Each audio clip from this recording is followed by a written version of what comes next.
Многу тешко живеат Иле и неговата мајка Слободанка Мицевски од селото Пасјак. Мајката и синот страдаат за се, но најтешко им е што немаат струја. Иле со судни мајки собрал 200 евра за да плати приклучок, но нема пари за кабел од 500 метра. Многу пари ни тражија, 16.000 евро ева нас тражија. И сега за приклучок 200 евра дадох, оно беше 40.000, речеа ми, ама попуштија ми до 200 евра некако собра, даде. И сега немам пари за кабел.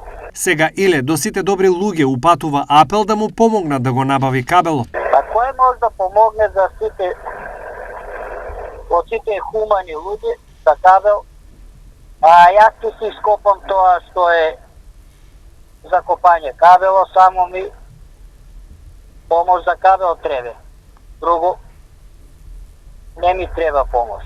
Поради немањето струја, семејството Мицевски немаат можност да користат никакви апарати, а пред се машина за перење алишта, која му е потребна поради неговата неподвижна мајка, која колкот го скршила паѓајќи во темницата. Па имам алишта за перење, а струја нема, треба ми, искам перачка да...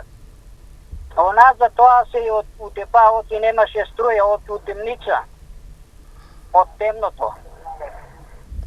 Станала беше повеќе и паднала и утепала се без струја од темницата. Ше на операција од куко и сега е неподвижна, сега не може да оди ич уопшто. Во меѓувреме Иле обезбедил трактор кој ќе ја изора потребната траса каде ќе минува кабелот и се надева дека Нова година и Божик со мајка му ќе ги пречекаат со светлина.